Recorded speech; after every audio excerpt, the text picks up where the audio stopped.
Let's get it. Happy football season. 40 days to the Texas football season. On this Monday night, as we record another edition, the 14th edition, an episode of the Eyes on Texas multicast. We're coming to you live from the capital city of the great state of Texas. We're overlooking downtown Austin and the University of Texas, the 40 acres. So 40 days on the 40 acres. Welcome to the program. Also, welcome to the show that knows the pride and tradition of the Texas football program will never be entrusted to the Timid of the Week. We are a product of the Republic of Football on Dave Campbell's Texas Football Podcast Network. We're powered by Grande Equipment. I am Aaron Hogan, morning show host at The Horn here in Austin, Texas, 25 years here in the ATX. My co-host is the senior writer at Dave Campbell's Texas Football Magazine, Mike Craven, but again, he's busy doing his real job. He's out on assignment covering Conference USA and American Athletic Conference media days this week, so he's staying busy, which is good. We'll hear from Mike coming up in the episode in our third quarter. It is the multicast that keeps you on top of all things Texas football and will throughout this coming football season, which promises to be a great one for the Texas Longhorns. It's available to watch weekly on the Dave Campbell's Texas Football and the Horn FM and Austin YouTube pages. It's also available for download to listen to on iTunes and Spotify. That's why we call it a multicast. And, of course, we're powered by Grande Equipment. Before we start and say thank you to our special guest in-house thank our presenting sponsors at Grande Equipment, our great friend Wes Murray, his team in Weston Murray, tremendous. They understand your reputation is all you have. When you have a project that needs done and you need heavy equipment, any size project, you go with them. It's all that matters. The earning of their business is the beginning of that relationship every time. They're with you all the way through. They understand you have a budget, you have a timeline, you've got to meet that, and that's why how Grande has operated for 31 years. They're not in the equipment business. They have the equipment you need. They're in the relationship business. You need the right piece of equipment for that project or plenty of equipment. They're going to get what you want every single time, hassle-free, job site ready, because they understand it's a partnership that they're working with you on. They are tremendous. And they also have a growing renewable energy sector at Grande that supports solar projects all over the country, certainly in the state of Texas as well. They have piled our application for both new and used equipment with those solar farms and wind farms, what they're doing. It's the capability of renting statewide and nationally. Grande is your international independent equipment dealer. Find them simply, grandeequipment.com. Grandeequipment.com. Remember, Grande doesn't overpromise, they overdeliver. Proud Texas Longhorns are ready to serve you right now. Let's get it going. We break the EOT into 4 quarters each episode. You know that by now, hopefully, into episode 14. In the third quarter, we will hear from Mike Craven. He'll weigh in on a potential building difference of agreement between the Texas high school coaches and some of the top Division I coaches in the state of Texas that came out of last week's Texas High School Coaches Convention. Also, his assessment of the Longhorns and their coaching staff building relationships within the THSC into year 3. In our fourth quarter, we'll wrap it up with our 4 big conversations. We call it the Final 4 that are surrounding Texas football and college football, as we are, again, now 40 days to the start, actually 33 days to the start of the first college football games. It's amazing how quickly it's coming. But in quarters 1 and 2, as Yogi Berra once said, it's deja vu all over again. A return engagement with one of our favorite lifetime Longhorns, now holding down the afternoon drive slot on the Horn FM here in Austin. Number 1 in your program, number 1 in your heart. He is our man, Rod Babers.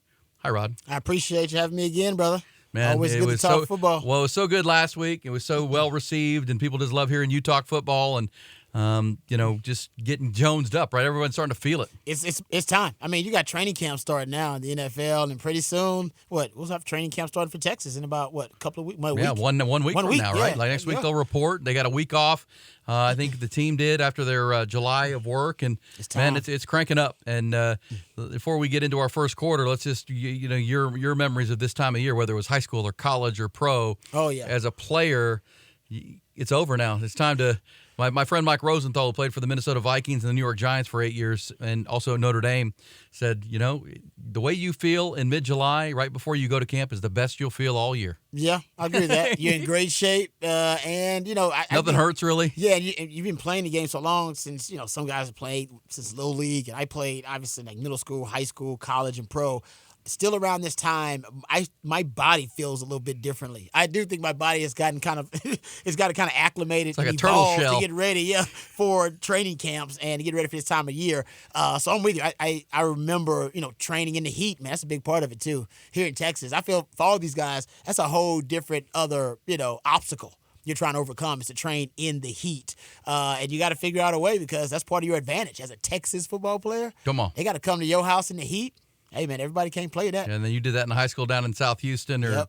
It makes cowards of us all. Makes cowards. Yeah. Well, Nick Saban has a great speech he tells his teams every year was, toughness is not how strong you are, how good of a fighter you are. He says toughness is how much before you break. Yep. How far before you mentally break. Not physically break, yeah. mentally break. Before you start losing focus on a play because you're hot. Yeah. Or losing focus in a play because you're tired of doing it. Focus on the pain more than you do the actual game plan.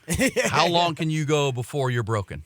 I agree. I remember that mental toughness was a big part of what Mad Dog tried to instill in us. Yeah, man. Rod Babers, of course, a lifetime Longhorn, and with us here on the Eyes on Texas Multicast. Our first quarter is always presented by the don't forget the TexasMortgageGuy.com. Our man Carlos Carrion, he was our first sponsor, our first title partner who jumped in on this, our founding partner. Can't thank him enough. We appreciate you doing it and being a part of what we're doing, and we'll tell you about him here coming up. But, Rod, I wanted to bring you back because, Mike was out, but also we talked DB's defense a lot last week. Mm-hmm. So I thought for our audience here on the Eyes on Texas Multicast, we would jump into the D-line and then receivers and Rod B's thoughts on the O-line and running game coming up because I'm of the opinion, and we can get into this coming up in our second quarter, but I'm of the opinion if they can run the football this year consistently, they're going to be a really hard offense to stop because I think the passing game has a chance. If you're, and I want you to get into the numbers and the mathematics of, man, if you have to provide extra people in the box to stop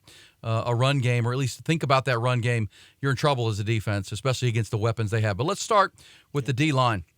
And it starts with something we talked about here in Austin this morning. Jim Nagy, right, is the scout. He's the director of the Senior Bowl. Yeah, one of the scouts. Yeah, he's one of the director of the Senior Bowl. Was a former scout. Mm-hmm. He took over the Senior Bowl from. He was the former Alabama color man. Yep. Now working in the new NFL. I know you're talking about. I can't. Well, so he took over the Senior Bowl, and so the Senior Bowl is the event every January where the best college seniors that are going to the draft are invited. And when I say the best, they scout for that. They don't just take anybody. You got to qualify for it. They watch tape all year. They watch tape at this time of year, and they bring in the best of the best to compete for, the eyeballs of scouts, right? And every team sends their staff to the Senior Bowl in Alabama. A couple teams, coaching staffs will coach it. Yep. Well, he wrote over the weekend, I thought something pretty interesting for Texas football. He started a tweet that he said, bad news for Texas football is that they lost 2 drafted defensive tackles in Moore Ojimo and Keandre Coburn. Good news for Texas, they replaced him with a pair of seniors, Alfred Collins and Tavondre Sweat, who have even higher ceilings, he wrote. He said, number 95 Collins, long, loose, 5-tech with similar tools as recent Senior Bowl alums Taquan Graham and Charles Amenahu. He has a 3-down NFL starter ability when you grade the flashes, but NFL scouts will want to see him play more consistently and more violently this year. Our staff believe Collins could make a jump into day 2 with in the draft, with a major Senior Bowl season. We did plenty of work on Tavondre Sweat last fall. He was in the mix for a Senior Bowl invite before opting to return for another year. He's a load. At the point of attack, he's heavy, 2-gapper that all 32 teams will value. So let's start with that. That to me, you played on teams that had great defensive tackles, defensive lines. Casey Hampton is something you talk about a lot. Give me your assessment of Jim Nagy's tweet in relation to what Keandre Coburn and Moore Ojimo brought and what this group, the rotation for Bo Davis in the middle can be. Yeah, I don't think Longhorn fans realized it last season, but when you say it out loud, sometimes it's hard to kind of fathom as a Longhorn fan. Texas had the best and arguably the deepest interior D-line outside of Georgia in the country last season. I know it sounds crazy, like, that's not true, Rodby. That's crazy. Like, actually, it was. Because on top of Byron Murphy and Tavondre Sweat, who both of them talking about, these guys are going to get drafted, Keandre Coburn and Moore Ojimo also end up getting drafted. And all these guys played interior D-line. And last July, we wouldn't have been talking about those 2 guys getting drafted. They took a huge step forward. Yes, and they're hoping Alfred Collins takes a similar step. So when I say that Texas had one of the top 3 best interior D-lines in the country in 2022, Longhorn fans have to think about it before they can accept it because, we don't talk about lines of scrimmage like that at Texas very often. But that is a credit to Bo Davis and the Sark and the development because Keandre Coburn, we thought we had already figured him out. That's what I mean. We always thought we knew who Kendrick Coburn was. Snacks. Exactly. Snacks. Good player, but he is limited. He plays on early downs, the stuff to run. That's who he is. Funny quote on Media Day. Good team, locker room guy, but you probably don't want to have him in there on passing downs. And he's a guy that's probably only going to give you so much play at a really high level, and then he's going to kind of peter out. Like, that was just kind of the scouting report on him. And he totally flipped that narrative. Last season, he was able to get pressure on the opposing quarterback. It's a guy you had on there on passing downs. We saw him make plays, big-time plays, actually chasing down quarterbacks and chasing down ball carriers. So the report on him, he kind of shattered that narrative. And the hope is that Alfred Collins does the same thing. That Alfred Collins, that we think that the scouting report is already written on Alfred Collins. He's got all the physical tools. He's got all the raw materials. He's got an NFL body, but he lacks the aggression. He's not violent enough. Grew up a basketball player. There you go, right? He's more, exactly, right? He's one of those guys. I don't know if he's violent. I don't know if he's physical enough to be able to translate consistently at the next level. Oh, he'll play. Look at his body. For God's sake, he's definitely going to play at the next level, but will he get drafted high enough? In my opinion, that's worthy of his physical tools. That is what that scouting report's about. So getting back to it, last year, Texas led the country in pressures last season. At least they were second. I think some people said they were right behind Clemson last season in pressures, Pro Football Focus numbers. And a lot of those came from the interior. When I went back and looked at the platooning of the defensive tackle position with Coburn, Ojimo, and with Tavondre Sweat, and with Byron Murphy, he'll throw in Alfred Collins and Vernon Broughton in there too. That's a really deep group. And Kendrick Coburn hinted at this last season. He's like, man, honestly, when you look at it, I don't play that much. We don't play that much. He said, I got to scrap for every rep I get because those other guys, they're really good. And coach is trying to make sure that everybody earns all their playing time. And he wanted to make sure that he play a lot of guys that keep guys fresh so they can put the pressure on the opposing O-line. And it really worked. Go look at the snaps they played. They evened out things between that D-line. Not one of those interior D-linemen pretty much dominated the reps last season. Starting didn't matter. Yeah, they all got their chance to shine. I think sometimes it's based on matchup, whatever. This season, that's going to be tougher to do because you just don't have that depth. And it's unproven depth. It's Alfred Collins, Tavondre Sweat, and Byron Murphy are going to be your frontline guys. But then it's Vernon Broughton and Alfred Collins. And can those, I know you got Trill in there too. So shout out to Carter, Trill. the Minnesota transfer. Yes. He bears mentioning because I think he's an interesting guy. He is. Who chose to come play for Bo Davis. Honorable mention all Big Ten last year at Minnesota. And if you look at his trajectory, his last year was his junior year at Minnesota. Yep. And gosh, he played nearly 400 snaps. To your point of, they didn't have anybody behind him. Yep, I mean, he was playing all the time. He was playing he was playing way too much probably. So there's days he's probably playing tired. Here, he'll just get in and kind of what you're saying, keep flash. You'll keep those big boys fresh. Because I'm assuming that was part of the recruiting transfer pitch. Hey, you're not playing 400 snaps here, but you're going to put 200 great snaps on the film. Exactly, and I think that was the pitch that you got Moro Ojimo and Coburn. It's like, hey, those guys got recognized by the league. They didn't play the majority of every game. They played the snaps that were needed for the game plan, but they were so effective and they were so high level and so high energy in those reps. They ended up getting the attention of the league, and he's going to do that too. It's going to help those guys on the back end actually have better film because you won't have those not gonna say wasted reps, but those weak reps on film where it's like, man, he looks like he's tired. Oh, man, he got whipped on that snap probably because he's been in the game a long time. No, you're going to have fresh reps on snap, and I think that helps those guys when you're pitching to them. And when Jim Nagy's trying to bring him to the Senior Bowl and they're looking to try to get invited to the Combine and all those things, absolutely. And I think that's I remember being at the Alabama game thinking that was the initial thing that jumped off the field when I'm watching it live is, man, they're killing Alabama on the interior. They're killing them. I mean, Texas fans remember what happened in the end zone with Tavondre Sweat and the play with Bryce Young, which who knows what that was, a terrible call by the official. I mean, they were killing them, and I think that surprised Alabama that they were surprised us. Well, it surprised me. It surprised all of us. Certainly was surprised everybody's been watching Keandre Coburn and those guys for all these years. Alabama's like, oh, my gosh, these guys are punching us in the face right in the middle of this deal. Bryce Young's trying to figure out. And obviously the plays that he made in the fourth quarter were when he escaped. Hey, and that leads us to the number edges. One overall pick. So. Well, he's Bryce Young. But that leads you to the edges, right? And that's the concern. We talked last week when we talked about the secondary and Jalen Ford and the linebackers that the central nervous system of the defense is strong. The spine of the defense is really good. Really good.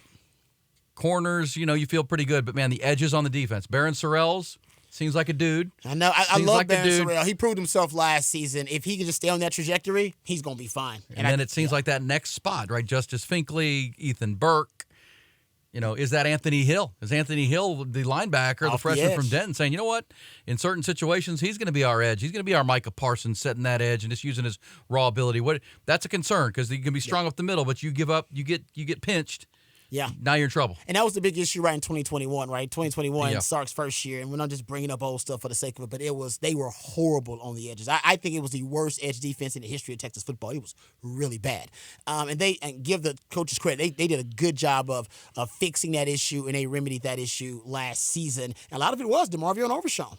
They decided to just place him out there on the edge. He was a natural edge rusher, and I know he didn't really fit the prototypical edge rusher, but he was a natural kind of pass rushing presence off the edge last season, and they liked it. And a lot of that I heard was Gary Patterson, GP, coming in with kind of common sense solutions like, we need an edge presence? Put that dude on the edge. Don't overthink the game. Yeah, exactly, right? Just come up with some solutions. So I think for Texas this season, at least they have options, right? If it's not Justice Finkley, then, you can put Anthony Hill out there in that role. Hopefully Ethan Burke. Hopefully you can moneyball that, that position. If Barron Sorrell ends up being dependable, you're going to have every position on that D-line with basically filled with proven commodities except for that D. And I think schematically, you can work your way around that. You got 10 to 11 filled, you're feeling pretty good. Yeah, so I'm saying, like, schematically, you're strong everywhere else. You can deal with one or two weaknesses on your defense. This is when you have a lot of liabilities that you got to, account for. You can't account for all those. You can account for one, and I'm saying we don't even know if it's going to be a weakness. We just know it's an unproven commodity at that D spot. That's right. And I was actually doing the research because I've seen this stat thrown out there about opposing teams' holding calls. Like the opposing team and how many holding calls are called to them, and Longhorn fans have been on their grassy knoll, and the conspiracy theory that they're getting shafted by the Big 12 because of this. Turns out I only counted 2 of them, and Oklahoma only had 3 opponent holding calls. So those are the 2 fewest opponent holding calls in all the Big 12s, those 2 teams. But the point I want to bring up is not to go in the conspiracy theory grassy knoll thing here, but if you want to look at it from a fundamental perspective, technique perspective, maybe one of the issues for Texas converting pressures into sacks. Yep. All right, is maybe they are getting held, but that's still no excuse. Then you need to change the technique. If the holding's not obvious, then you need to make it a little bit more obvious based on the technique that they're using. So I don't know. I'm sure the coaches have this information. I got the information. They got the information. I don't know what they're going to do about it, but let's say they are getting away with holding on Texas, and it's subjective, whatever it may be. They do need to work on the technique and the fundamentals with the defensive linemen so that they can win their one-on-one so obviously that if they are held, the refs have no choice but to call it. And so a big part of Sark's mission this year is to convert those pressures, top 10 this year, into sacks. And I think a big part of that is who's going to be at the other defensive end. Do you have an edge rusher? Do you have a natural pass rusher? He says right now Byron Murphy and Anthony Hill are his 2 best pass rushers.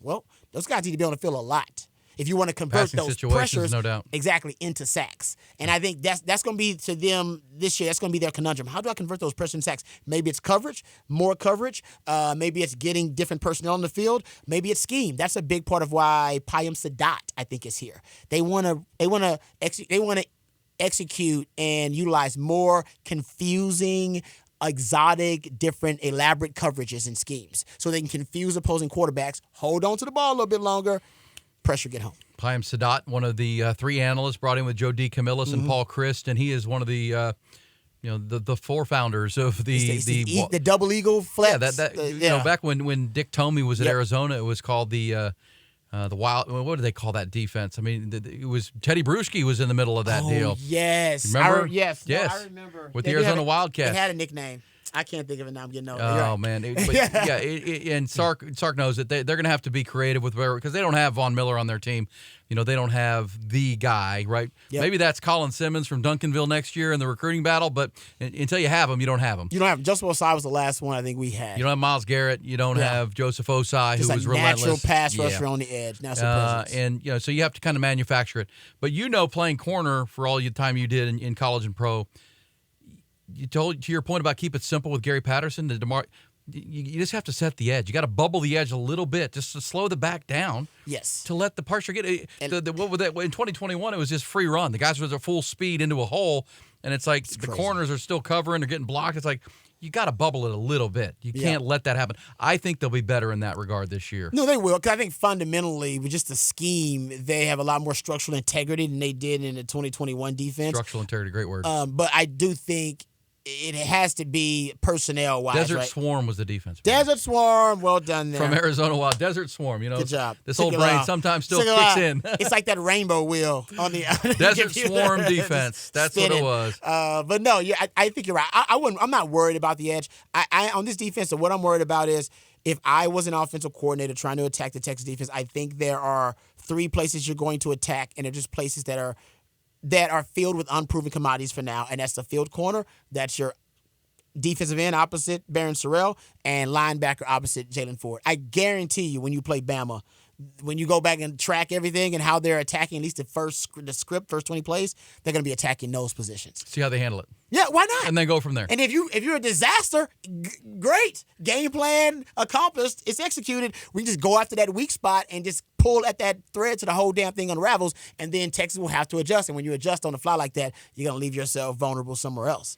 The chess match only Rod Babers, the football theorist, brings on the afternoons on the Horn and on the Longhorn Blitz podcast as well, and, of course, for the last 2 weeks with us here. That's going to wrap up our first quarter. We'll get into the offensive side of the ball, which I'm eager to do with Rod. Our first quarter is always brought to you by the man that closes it on time and is a huge Longhorn fan. He is Carlos Carrion. I call him CC. He is the Texas Mortgage Guy, online at thetexasmortgageguy.com. You know, when it's a time for a new mortgage, which, gosh, for any of us, that's a huge decision.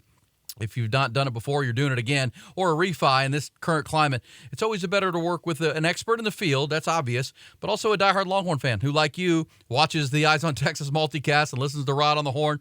It makes it a light conversation, makes sense, works better, and that's why I encourage you to call our buddy Carlos, because most importantly, he's an expert in the field, born and raised in Austin, Texas, knows this market.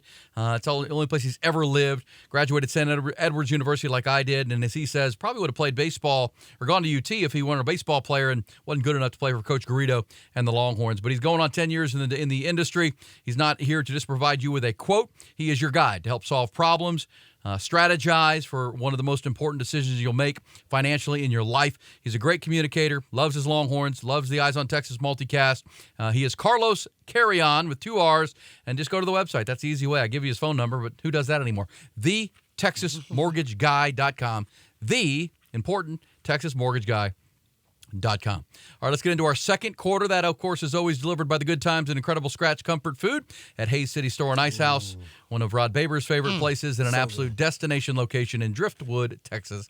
You like that place a little bit. I love that. No, we make it when me and wifey go. It's an occasion. We go for lunch and we get dinner to go. So we go there and eat lunch for like 2 hours, hang out, order as much food as we can. Always wise. Oh, and then we go. Yeah, there's Rod always thinking ahead, man. We're gonna make it the trip worth it, man. Then we get dinner to go. I love Hayes City Store, man. It's one of the great comfort food places left in Central Texas. Comfort food's a dying breed for some reason. So good too. It's so good. And it's a cool vibe, and see all your old friends too. And great drinks. Mark's 52. good. We'll tell you about them coming up. They got beers on tap. It's just making me hungry, man. And today we record on a Monday. Every Monday, so. We're keeping an eye on the Astros and Rangers playing baseball. I need a Go Stros. Can you give me Go Stros? Go Stros! A couple of Houston kids here. Go Stros. But, Rangers are good, too. We love you, too, if you listen to and watch the Eyes on Texas multicast, powered by Grande Equipment. But we'll tell you about Hayes City coming up. Oh, man. And I'm sure the game is on there because Travis Tyndall, the owner, is a huge Astros fan.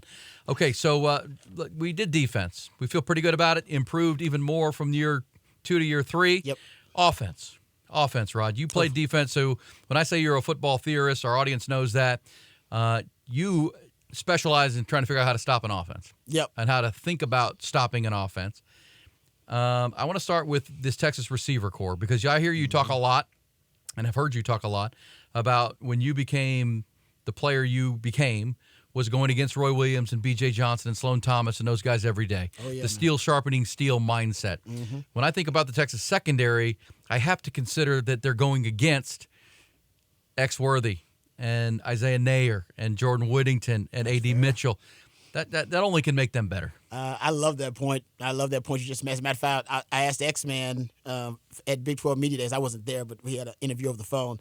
Who do you go up against in practice? Who gives you trouble, man? I know somebody has got to be frustrating you at practice, and that's a good thing because that means somebody over there on the other side Figuring is you out playing a at a little really bit. high level. And he gave props to Jadae Barron. He said, I don't face Jadae as much as I'd like to because he's in the slot, and I'm on the outside a lot of times. But he said, Terrence Brooks. I love the way Terrence Brooks is working, man. He says he's a freak. I was like, man, X-Man don't give a lot of compliments. I asked him who the fastest guy on the team was. I told him, name somebody on the team faster than you. He said, I can't. Me? It's just me. That's me. So he doesn't give off a lot of compliments. Man, I don't like to do that. But I think he likes these DBs, man. He gave a compliment to Jadae Barron and to Terrence Brooks. What I'll say about these wide receivers that I like about this specific group, man, I don't know if there's a hole in the wide receiving room. Right, they got somebody I think that can be really good at almost every aspect of it. Remember last year they missed their deep threat. They lost Isaiah Nayor, and it was like, damn, he lost Isaiah Nayor, and look at what happened to the offense, right? Xavier Worthy was essentially typecast into being the deep threat and the feature wide receiver. Way too much of a burden on X-Man. He can be the deep threat, but you shouldn't typecast and pigeonhole him into that. He can do a lot of different things. And I think for Sark, who loves his deep ball, we know this, right? He's obsessed with the deep ball. And he even told us, I don't give a damn if it ain't working. I'm going to keep throwing it. He told us that. He said, it's essential to my offense. And it's more of a psychological, to me, it's almost a psychological element for Sark. He's trying to do psychological damage on the defense. As a DB, the thing I feared more than anything, was giving up a deep ball. It is the one thing that will get me benched. It's the one thing that will get me cussed out by Coach Akina and Bull Reese. So get him on the phone. Put Babers on the damn phone. And get Casey Hampton looking at me crazy. Casey Hampton disappointed in you. Trust me, it's a look you do not want. Right? Big case. Yes, right? And then Corey Redden coming over to give you a talking to. Like the only thing that would happen is if I gave it the deep ball, the cheap one, the easy one. Right? If I make them march down the field, I give up plays. Everybody gives up plays. Just don't give up that deep ball. And I think Sark, when he's trying to do it early on, and sometimes he's chasing it because he doesn't actually complete it, I think he's doing it because he wants to inflict psychological damage on defense. And he's right. I will be the first one to say he's right about that. It will do psychological damage if you complete it. Now, even when you don't complete it, it's a seed of doubt in my head, a seed of fear, but it still doesn't do the damage you need to your opponent when you don't complete it. When you don't complete it, I think there's more damage inflicted on yourself, more self-harm. Now it's 2nd and 10. Not exactly. Now you're behind the chains, that kind of thing. So I think last year for Sark, it really did his offense. I think it did it a huge disservice when Isaiah Nayor went down. Now he's got like 3 guys that can be the deep threat. He got Nayor back, but you also can put Jonte Cook, young buck in there. Just say, man, just run go routes for me. You can put him in that role. What's the DeAndre Moore? I say, yeah, California. Put him in that role too. He's another guy that can just be a speed. A.D. Mitchell can play that role if you want him to do that. You got your screen guy with Jay Witt. I love Jay Witt. Jay Witt has to be the most upset guy in that receiving room right now from last season. Get him the ball. You were throwing to a one-handed guy instead of throwing it to a finally fully healthy Jay Witt? Like, come on, guys. Who's like a running back when he catches it? Oh, he is. That's exactly what he is. He's deadly once the ball's in his hands in those screen games. We saw it against TCU, one of the best defenses in college football. They couldn't stop the guy on the screen pass late in the game. So what I love about the receiving room is that it's very diverse. They got a lot of different types of skill set in there. So I don't think the passing game, of course, we consider JT Sanders a part of that receiving core. They won't be lacking this year like they were last year. They were lacking some things last year, and that's why Sark went out and upgraded. Well, I think we knew that. Well, I'll give this to Jay Witt. Like Jay Witt says he's admittedly down 16, 18 pounds. Yep. He's slimmed down. He wants to be more quick and decisive instead of trying to be muscle bound. So I think he's a little flashier. And then, the additions of Isaiah Nayor, a healthy a healthy A.D. Mitchell, and then DeAndre Moore and Jonte Cook, who are just freaks. Young bucks. That's a lot of weaponry. I don't disagree at all. That last year, when you think about when Nayor went down, X-Man was forced to be the Swiss Army knife instead of just being what he is. Yep. And Casey Kane never really emerged. They never really had a third guy that became the guy. Jordan was frustrated, and I think frustration would be the whole word for the passing game last year with even Sark. And Sark said it. And said, we got to get that right. Well, that's why I go back to what I said at the top of the show, and I want to get your analysis to this, because if they can run the ball, I have no doubt they're going to be a prolific scoring offense this year, but they got to be able to run the ball. Because if I'm a defensive coordinator, I'm thinking about stopping that run first. Because I got no Bijan, I got no Roshan. Who is this Brooks guy? Who is this? I got to overpower this group and stop their run. If I do that, the game's in Quinn Ewers' hands, and I make him have to decide some things in obvious passing situations. How do you see them develop their run game? Paul Chryst has come in from Wisconsin as an analyst. Important. How do you develop this run game when you don't have just the immense talent of Bijan and Roschon and guys that are just going to get you yards? Yeah, I think part of it will be scheme. I think that's why you brought Paul Chryst in, right? The truth is, we saw what this offense looks like without Bijan and Rojo in the bowl game, and that running game was it was a lackluster running game. What'd you average? Less than or close to 3 yards per carry. It just didn't. That was not a great Washington defense. The D line actually is pretty good. Yeah. The D line's actually not bad. But in terms of creativity and innovation, I think we were all a little disappointed that Sark didn't bring more of that, because we know he has that into the game plan. So I think he was a little hubris on his part. He was like, we can run the same plays that we ran with Bijan and Rojo without them. It's like, no, you cannot. No, you cannot. A totally different run game. And that's why we went out and got Paul Chryst, because he wants a different run game. And also, I do believe on top of the scheme, the belief is that one of those backs will just step up. And I think the belief is Jonathan Brooks will be that guy. And if he's not that guy, I am a little concerned about the running game. Early in the year, for sure. Yeah, because the only thing else that can save the running game to me, if you don't get that immense leap by the personnel and Sark's not in his bag creatively, which I think will happen most of the time, but he'll go up against some good DCs, will be the O-line. That O-line is loaded. You brought back every starter from last season. The only senior on that then in two deep is Christian Jones. The guys behind you actually have a higher ceiling than the guys who are starting. So to me, that should be that should make up for the loss. Not make up for it. It's not gonna make up for it. It should somewhat be able to compensate for the losses of Bijan and Rojo, where your running game shouldn't fall off a cliff. If it does, you can still use your passing game as an extension of the running game. We just got back to talking about Jay Witt. Man, you can go short, quick game passes, and essentially, if you don't have your running game working, that can become the running game. Yeah. No, I think that's exactly right, and I think that's the important part of that is the offensive line. And Paul Chryst at Wisconsin churning out O-linemen. Yep. Kyle Flood is becoming pretty well known for churning out offensive linemen and big humans that can play the position. That should be the biggest level of improvement on this team, maybe across the board. It is. Maybe across the board is that O-line, just because they are so talented. Kelvin Banks is a prodigy. Even Cole Hudson played really well last year. DJ Campbell's a freak. They're loaded, man. I mean, they're really loaded. And getting Robinson back at the right tackle spot is like, okay, well, that guy. Oh, Christian Jones? Christian Jones, Yeah. I should say. I said Robinson. Christian Jones, look, that guy improved a lot last year. He might have been one. He might have made the biggest leap on the O line of any of the players. And that includes Kelvin Banks, who played like an All-American. And he's always looked the part. It's kind of like Keandre Coburn and these other guys. He kind of finally he went from looking the part to playing the part. Yeah. And that goes to development. That goes to coaching, which is what you love. So I'll finish with this, Rod, because we're going to wrap up our second quarter, and this is great stuff. I mean, because I know one of the things I love about the Eyes on Texas multicast and your Longhorn Blitz podcast, you go deeper than talk about Quinn Ewers and quarterback. We all know Quinn Ewers has to have a good year for Texas to be good. But what goes around? What are the elements that creates an opportunity for Quinn to be really good this year? Run game, those receivers. And then I think if it adds up the way you just said and we've talked about, Jatavion Sanders should be unguardable. Oh. So give me the mathematical equation on a defense. If you have these weapons, if you are able to run the football with C.J. Baxter and Jonathan Brooks, what do you do with number 0? Yeah, exactly. Right, I'm with you. I totally agree. He's my favorite weapon right now on this offense, and I think you should. I know people don't like it, and start to like. I think you should run the passing game through J.T. Sanders rather than X-Man. X-Man's still going to get his targets, but think of all the matchup advantages you have with J.T. Sanders. Well, you think a safety's going to cover that guy? Nope. Most people don't have safeties. He's too damn big. Best hands on the team. Best hands on the team. So if a safety wants to cover him, I'll give him tight end screens in, see if they can tackle him in the open field. Unless if they want to put their nickel back on him, great. That means Jay Witt's got your 4th best cover guy on him. We can go there all day. He's going to create so many matchup nightmares for defense. If you put a linebacker on him, go with God. Right? If you want to do that, then you're just a terrible DC in the first place. So if I was Sark, I would run it through. I've said this before. If J.T. Sanders doesn't leave Texas this season as the most prolific, statistically, prolific tight end in Texas football history, something happened, something went wrong. Because he's already right there.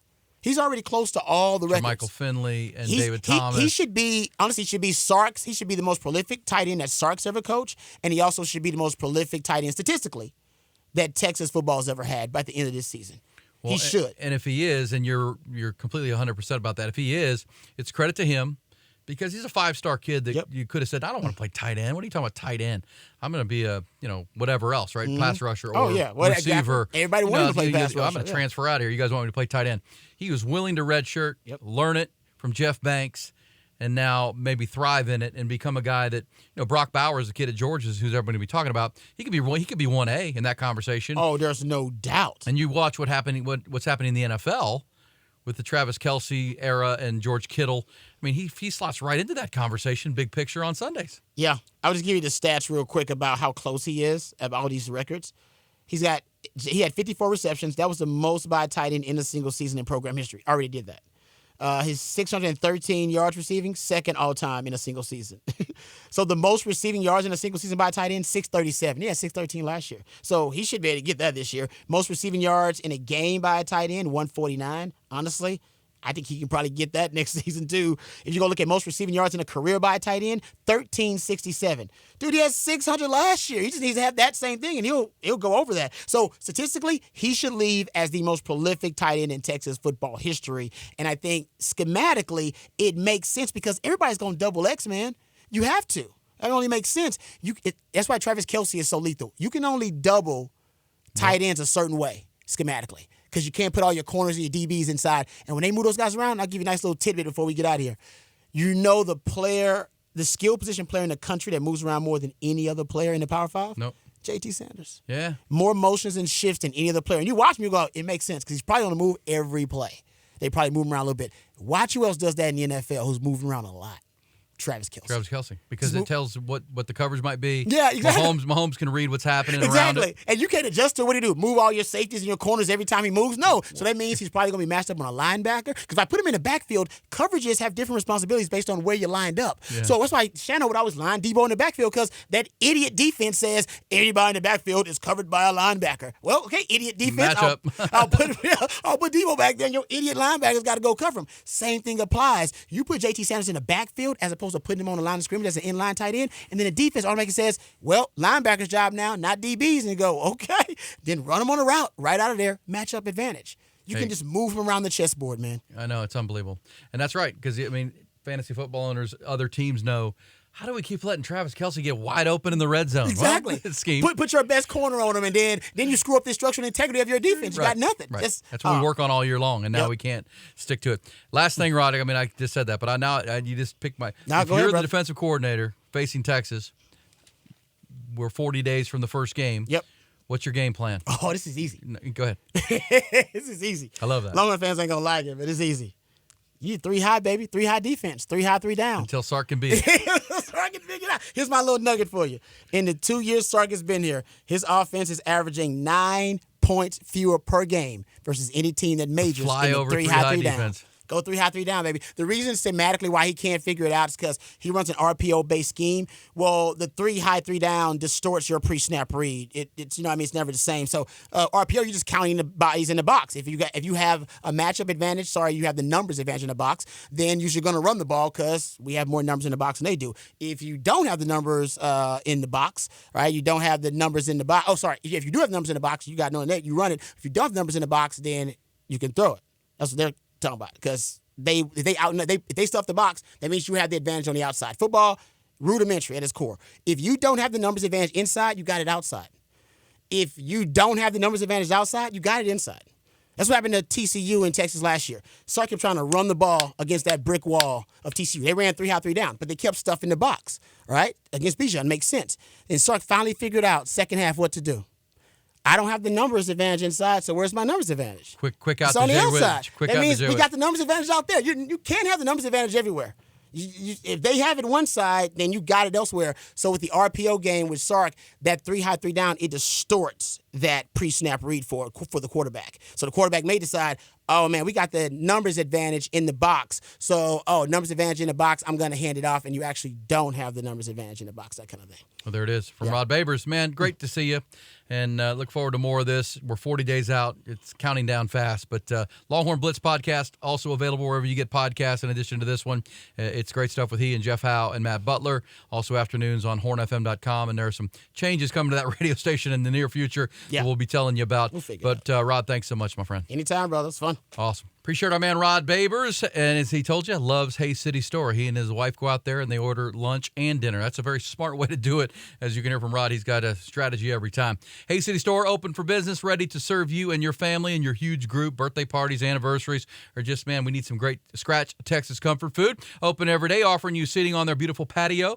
Under the canopy of oak trees out there in Driftwood, Texas, or the outdoor sports bar. I know it's been hot as heck, but they've got fans and misters, and they do a heck of a job of keeping it cool. It's really still very comfortable with the games on, like the Astros and Rangers tonight. Hayes City Store and Ice House quickly becoming famous for their scratch Texas comfort food, wood-fired pizzas, house-ground burgers, truck stop enchiladas, the best and biggest chicken fried steak you'll find, but it's the kind you want. It's not that it's big, but man, it slices real smooth and easy. 53 beers, over 53 beers on tap in a full bar. 8989 FM 150 in Driftwood, Texas. Hayes City Store and Ice House, right there at the point between Dripping Springs, Wimberley, Kyle, Buda. It's right there. It's tremendous. Make it a destination for you. Also, live music 6 nights a week, and it's really, really good stuff. They had Suede, the great cover band out there, Broken Arrow, many more. Check their calendar. Check their website, HayesCityStoreTX.com. That's HayesCityStoreTX.com. They bring you the second quarter and help partner with us on our Eyes on Texas multicast. Travis and Tamara Tyndall. Also, real quick, mention in downtown Buda, they have a great new restaurant called Taste on Main. That's Taste on Main. Great stuff. You love steaks and oysters and the raw bar and a little higher end flair right in a beautiful environment in downtown historic Main Street in Buda, Texas. Check out Taste on Main. All right, time for halftime. Our halftime sponsor all year long, and as we told you during football season, we'll have a special guest, usually on Zoom. Every halftime is going to be a lifetime Longhorn, catching up with Longhorns where they are now in the NFL or off in a new career. That'll be fun. It's going to be brought to you by One Source Gas, your one-stop shop in Central Texas for all gas products. And in our halftime segment this time around, more from our deep dive conversation. We played some of this last week on our halftime conversation, and it was with Steve Sarkisian at Coach's School. It was held in the month of July down there in Houston at George R. Brown Convention Center. And in this conversation, Coach Sark, with the high school coaches, over 12,000 on hand, shared his thoughts on the new director of his high school relations. That's Jamal Fenner. Comes in from LBJ High School right here in Austin, Texas. Comes in to take over for Chris Gilbert, who moved on to work at North Texas University in a full-time gig coaching. But they bring in Jamal Fenner, the former LBJ Jaguars head coach. He was asked by the high school coaches how Jamal is doing. It's been huge. I'm about opportunity, and the fact that Chris Gilbert was able to come on board and get a full-time position job at North Texas, and then you hire Jamal Fenner, who probably in a year or two will be in the same boat, and then that creates that opportunity for the next guy. That we're about promoting success for people, and I think along the way, our players forge great relationships with those guys. The high school coaches in the state of Texas know that, hey, we're hiring good people, and if they want to come around, they want to be around the program, come to practice, sit in meetings, whatever that looks like. They've got a great conduit to make that happen. But ultimately, like, that connection and then the growth out of the position is, I think, why those guys took these jobs. And if I can be a springboard for them, that's a huge deal for us. And the fact that, man, if we can keep bringing people in, great people, good people that are respected in the high school ranks, that then they can go on and do more. Well, that's good for them. That's good for us. That's good for our players, because ultimately everybody wins. Also in halftime, brought to you by One Source Gas. Let's hear Coach Sark's thoughts on last week's controversy, as we would call it, that he is in disagreement with SEC Commissioner Greg Sankey on the idea of no early signing period. Greg Sankey, the commissioner of the SEC, brought up a great point at SEC Media Days last week about, hey, I hope everybody realizes, there's an early signing window that's right before Christmas every December now. This year it'll be December 21st to 23rd. It's a 72-hour window. First time high school athletes can sign their letters of intent, commit to their schools. And Greg Sankey brought up a very strong point that coaches are already having a hard time dealing with all of these stresses of December, staff changes, portal, getting ready for a bowl game. Greg Sankey brought up the good point that, starting next year, not this year, but the next year, there'll be a 12-team playoff where coaches have to deal with getting ready for a playoff game and important games in the month of December to while recruiting and trying to close the deal, to which Steve Sarkisian had thoughts and was in disagreement. He started this with a note that I don't want to get fined on this, and they're not in the conference yet till next year, but I want to tread lightly, but Sark gave his opinion. I don't want to fine from the SEC before I'm in the conference. Okay, John, quote me. I don't know if that's the best avenue. The reason being is the student athlete and the high schools are way too equipped to graduate high school early and to be at college in January. So when you start to think about the majority of your class enrolling in January but not ever having a signing period, that's concerning to me. That was the reason we went to the early signing period. So do I think there's probably a happy medium in there? Yes. But the fact of not to have one at all, that's a little concerning, because I just hate to feel for a kid and his family going through the month of December, no signing period. I'm supposed to go to school A, but I don't sign, and when and how do I get to celebrate that? That's a little concerning. So no disrespect to Mr. Sankey, that's just how we feel here, and we'll navigate our way through it, I'm sure. And I think those two conversations are a great conversation here in halftime, because Sark's right, Sankey's right. They're both right. Neither are wrong. What is the happy medium? And that's what Sark said there at the end of that cut at one point. What is the happy medium? You can't not have it, because as Sark said, you got half your class showing up in January who haven't signed their letters of intent, and there's no December signing window. They wouldn't be able to sign until February. And they're already on campus, going to school, going to practice. That doesn't seem right. There are those who have advised or said, what if you did it in August, ahead of the high school football season? If you want to declare you're done with recruiting, you want to enjoy your senior season without the hassle of it, sign in August. That would accomplish Sark's mission and Greg Sankey's. Maybe that's an answer, but I also know there are question marks there too. What if a player who signs gets hurt during his senior season? Who are they going to honor the contract? Who knows? So there are any number. There isn't a perfect solution, but I think the Greg Sankey opinion and the Steve Sarkisian cut we just heard would tell you that there is an issue, and it needs to be solved. They need to find that happy medium and find the best case scenario. All right, that's going to do it for halftime. That's our One Source Gas halftime report. It is the Texas compressed gas leader, One Source Gas. My buddy Richard Strever, he truly is a neighbor of mine. He's a friend. He loves UT football. They provide compressed gases for such as CO2, nitrogen, oxygen, propane, and many more to various industries, maybe for yours and your local business. They're your spot. If they're not, you should consider them. They are locally owned. They're operated. They have been for a dozen years. They understand that exceptional customer service is the key when it comes to providing products to help run your business. Without your CO2 gas at your bar, we talked about Hayes City Store a little bit ago, where Richard provides the gas. You can't run the operation. You can't do your thing. Your taps don't work, all those things. So if you're a bar or restaurant owner, dental office, veterinary clinic, and you have a business that has compressed gas needs on a daily and weekly basis, looking for a new CO2 or compressed gas provider, you can visit their website at onesourcegasatx.com. That's onesourcegasatx.com, or call Richard 512-214-8484. That's 214-8484. One of their staff members or Richard himself will be glad to help you with your compressed gas needs. All right, time to play our third quarter as we roll forward on our Eyes on Texas multicast, brought to you and powered by Grande Equipment. But our third quarter is brought to you by our friend Dr. Greg Eckert and his partners at Brain Vault Technology. It's time to play hard but play safe. That's exactly what it's about. So adults and kids can play hard, but also play it safe in the sport of football or in contact sports of any kind, lacrosse, soccer, the brain vault technology I'm going to tell you about coming up is essential. But in quarter three, let's get some thoughts from my co-host, normally Mike Craven. I promise you, here on Eyes on Texas Multicast, we'll be back next week. He has been covering American Athletic Conference Media Days, Big 12 Conference Media Days, Conference USA Media Days, Texas Coaches School, and the High School Clinic. So safe to say, is the senior writer at Dave Campbell's Texas Football. He's quite busy. But that'll wrap up here coming up when the talking season is over as we talk it, and he'll be back with us. But I did have a chance to talk to Mike earlier today and wanted to bring you some of his thoughts because he's been traveling the state, talking to the who's who, talking to the people that matter, and that's what we're all about here on the Eyes on Texas Multicast, staying on top of important issues and topics that you care about.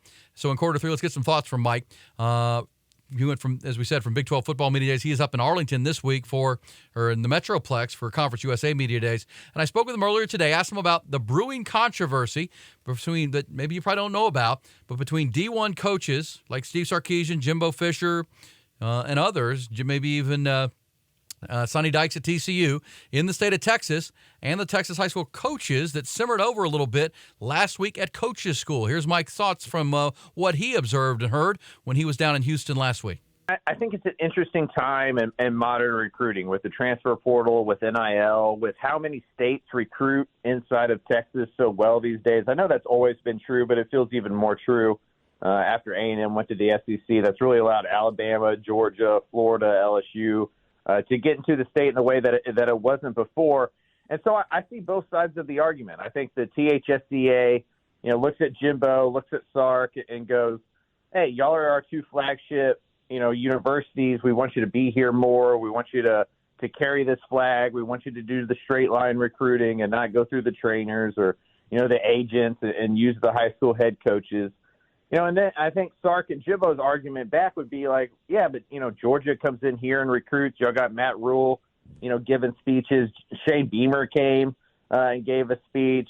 Mac Brown came and gave a speech. And so, I think there's a little bit of a push back by Jimbo and Sark and some of the other coaches of like, hey, y'all let other states or other schools from out of state come and recruit. We got to go out of state and recruit. And 2023 isn't, 1995 anymore, where the high school coaches don't have as much power in the recruiting as they used to. So it's kind of a changing landscape. The high school coaches are also worried about a potential one-time transfer rule coming into the high school state, like the way that Florida is. And, Dana Holgerson gave an answer about how they don't really even recruit Florida anymore because by the time a kid graduates in Florida, he's gone to 3 different high schools, and if he's gone to 3 different high schools, he's probably going to go to 3 different colleges. And so it was a pretty interesting place to be over the weekend, just because there's so much movement going on in recruiting in college football that nobody quite has a handle on where this thing is going.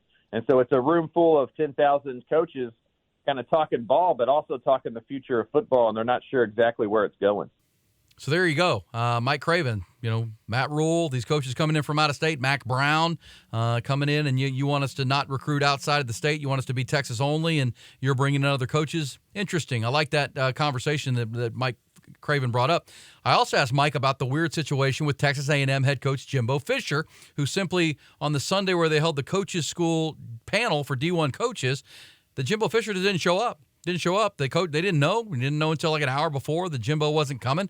SEC Media Day started the next day on a Monday. Here's Mike's thoughts on why Jimbo said, you know what, I'm not going.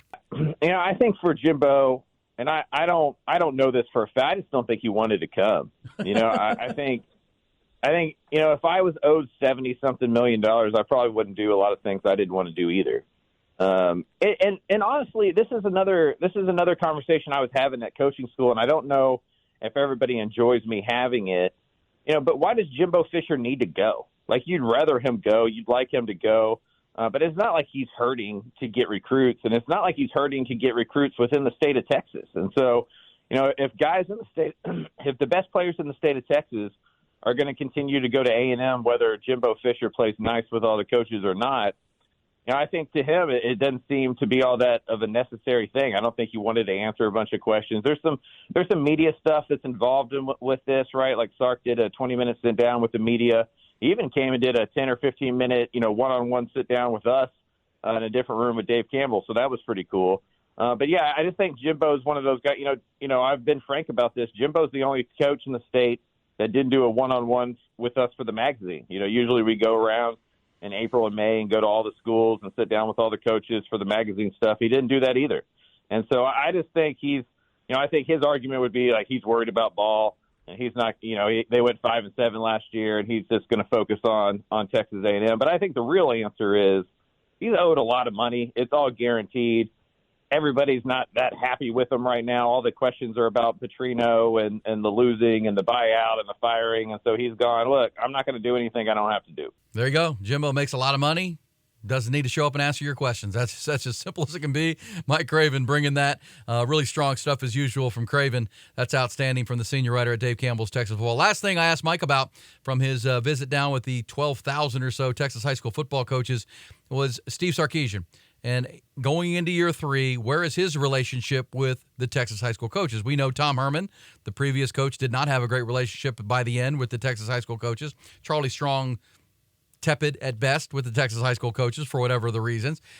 Steve Sarkisian, his building relationships, and not just him, but his entire coaching staff who hits the recruiting streets throughout the state of Texas. I think it's in a positive place. I think it's in a positive place, especially with Texas. I don't know if Sark is the best friends of a bunch of coaches or if he's a guy that comes in. He's not a Joey McGuire, right? He's not a Jeff Traylor.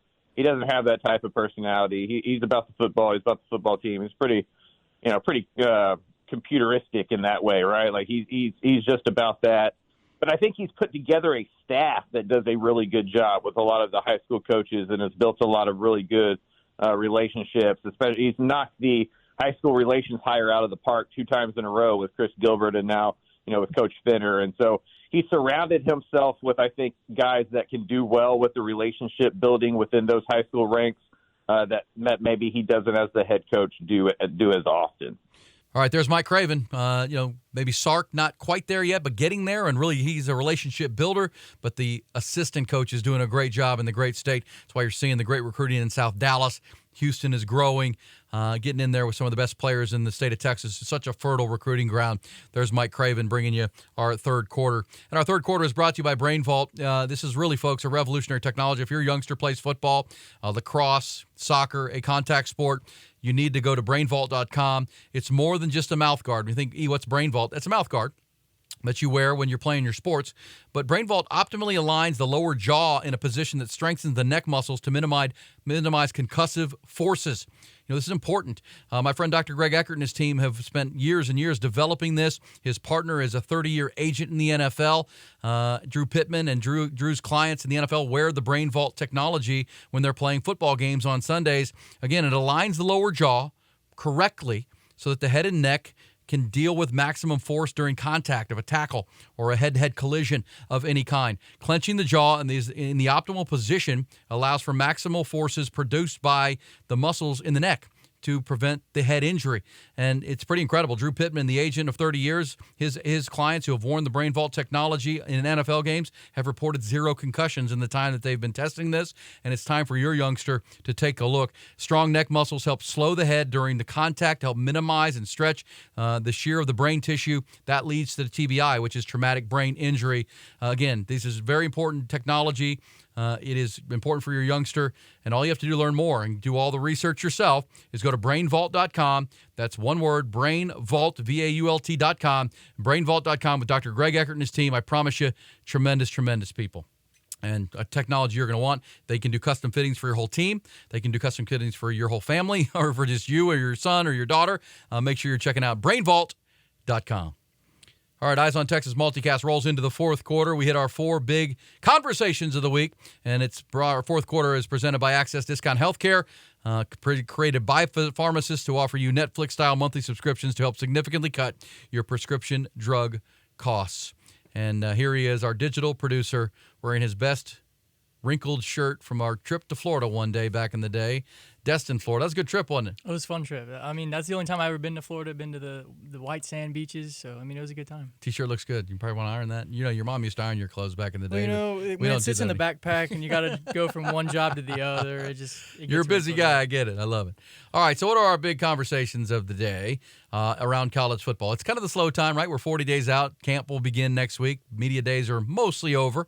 as far as that goes. But what stands out to you around college football? The one thing that stood out to me this week was 2 days ago. The Score put out a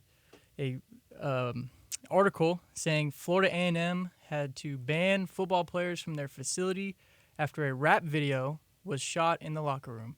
And it wasn't just a freestyle from the DB, just hey, talking mess, freestyling in the locker room to a rap beat. No, this was a local Florida artist named Real Boston Richie. Ooh. I've never heard of him. He's a Tallahassee native, and I guess he was linked in with some of the players, and they said, hey, we got a cool facility here, man. You can come shoot a video in our locker room, and we'll even be in it. And so those few players got banned from the facility. Now, that was over the weekend, and the Florida Atlantic coach suspended his entire team, and they're back now. I mean, this was it was a message sent, I think, to the coaches, but Willie Simmons is the coach. He saw the video by the rapper. There were expressive and graphic lyrics. There were things that you can't do. Players not identified who helped orchestrate this video. But the coach was pretty right. Like, you represent the Florida Atlantic University. You know, we can't be doing rap videos in our locker room. And, you know, I think it all goes back to something that I think is being lost in college football and in sports in general, that the locker room used to be a sacred place. You know, Rod Babers was here earlier. He would tell you that.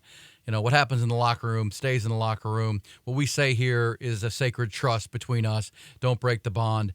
You know, go out and do your thing, have fun, but this is our locker room. This is our sanctuary. This is our place. And I remember when the Pittsburgh Steelers receiver at the time, Antonio Brown, did an Instagram live video, and this is really before a lot of people even understood how you could go live on your Instagram, and he did it during a post-game speech of Mike Tomlin's after a game. Yeah. And, AB's like, oh, man, look, here we are right here in the Instagram locker room. And that did not, if you know Mike Tomlin, that did not go over well. That was not good. It was the beginning of the end in Antonio Brown in Pittsburgh and the falling out there. And we just keep doing it. And hopefully players learn in short order. I know that players transfer more and more. They go from locker room to locker room. It's not as sacrosanct as it used to be. But, man, it really, really is important, I think, that what happens in that locker room stays in that locker room. Yeah. Anything that goes on. Now, the video itself was off hours. It wasn't, while team activities were happening, but still the coach was right. You don't represent yourself. You represent Florida Atlantic University. He was right to suspend them. Or Florida A&M, I'm sorry. Florida A&M. You represent the school, whichever school it's going to be. You represent that university. Make better decisions. I think it was the right thing. And the fact that they're already back and unsuspended would tell you that it's not a huge deal, right, but it's the right message to send. I agree with that. Yeah. Do you think they got that idea from maybe Dion bringing Lil Wayne into the Colorado locker room, giving him that tour, kind of giving him the inside look that kind of gave him the idea, like, oh, we could probably, yeah. And I'll give the other side of that conversation is that coaches are making the locker room more and more available. They're opening up the locker room more and more. They're putting video screens in the locker room. Everybody's got these fancy lockers. So, yes, it's becoming less and less like it was. So you could understand a young person saying, oh, no, this isn't, off limits to everybody because everybody comes in here all the time. Right. So I get that too, and that's fair. But I think it was the right thing to do by the coach to send a message that we need to be focused on football, not rap videos, especially when there's graphic lyrics and things of that nature. But, young entrepreneurs, man, right, trying to cash into that NIL, trying to tap in. I get it. That's where we are. And I know a lot of people don't like it on the Eyes on Texas multicast or in a lot of realms, but it's here to stay. But coaches got to buckle down. Yeah, not only the players that have access to that facility, but I think even at some schools, like students at some level can just walk into a facility and kind of look around, walk in the locker room, check it out. But I think that's at a few places, but for the majority, there's a lot of places where you can just kind of walk around freely. One more note I'll mention in our fourth quarter, and we'll wrap this thing up. We went extended with Rod Babers for 2 full quarters, which was such great stuff. So we'll try to go a little shorter because we know your time is valuable. And the real meat of the college football season is coming in our next 4 or 5 episodes into the football season, 40 days from tonight. But it was Tennessee head coach Josh Heupel last week at SEC Media Days. Tennessee was the last group. They were the last on the Thursday. And Josh Heupel was a quarterback at Oklahoma when they won the national championship. Longhorn fans know that very well. They beat Texas pretty bad that year. And then he's now the coach at Tennessee. And he made it very clear in his mind that as Texas enters the Southeastern Conference next year, he was asked about that as someone who played at Oklahoma, doesn't like Texas. That's fair. He made it clear that there's only one real UT. And one real shade of orange. And one real shade of orange. He threw that in there, too, in the SEC, and that's Tennessee. This is more good gamesmanship. It's more good stuff. It's why Texas is rightfully going to the SEC. These kind of things, facing teams like Alabama in week 2. So if the first game is 40 days from now, it's 47 days to the Alabama game. That's the first time the Longhorns have played a game in Tuscaloosa in 100 years plus. It's ridiculous. That's what it's about. These rivalries. The rivalry with A&M is back with Jimbo Fisher being Jimbo Fisher, with Arkansas, with Tennessee. And that's not just in football, folks. That's in baseball. That's in basketball with Rick Barnes. Baseball team has been tremendous at Tennessee. Love it. I love the idea that there's going to be 2 UTs.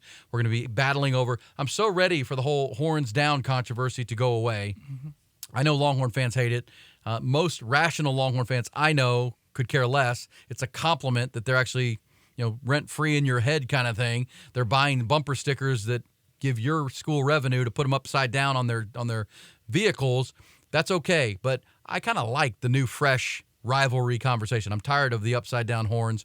They're still going to do it in the SEC. You know that, but you're winning when that's happening. I promise you. But, UT, who's the real UT? Well, you get to settle on the field now. You get to actually play games against Tennessee in the future.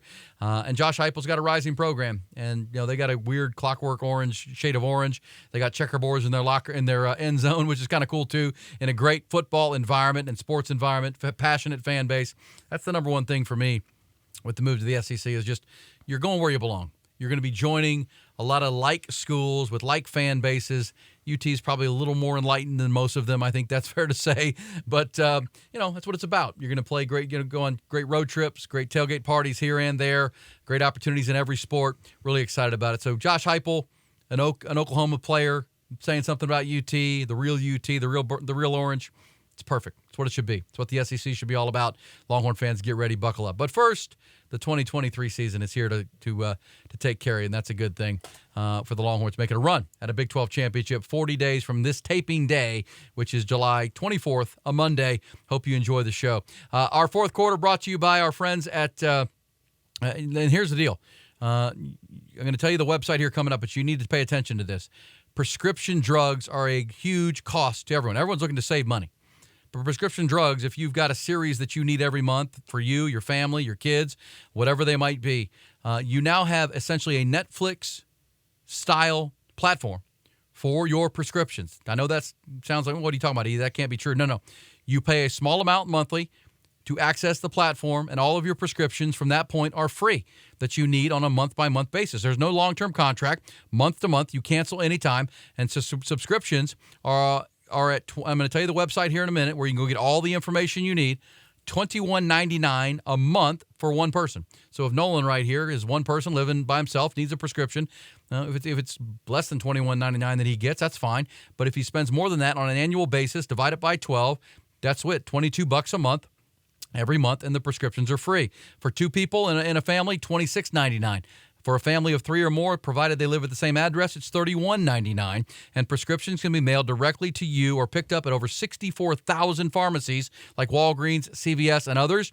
You can see if your drugs are included before you sign up, and you can find out, make sure your family members are paying more than $21 or $31 a month for prescriptions. They already have over 1.5 million Americans using this platform that I'm going to tell you about here in a minute. They've already collectively saved over $100 million, and you can join that. Let me give you one other quick stat before I tell you the website. The retention rate, and again, monthly platform, not a long-term commitment. You sign up month to month. You can drop it anytime. The retention rate is 98.5%. 98.5%. So once people, the 1.5 million Americans already using the platform, once they're signed up, they never leave. That's what it's about. It's not insurance. It's not a discount card. It's your freerxdrugs.com. That's your, Y-O-U-R, freerxdrugs.com.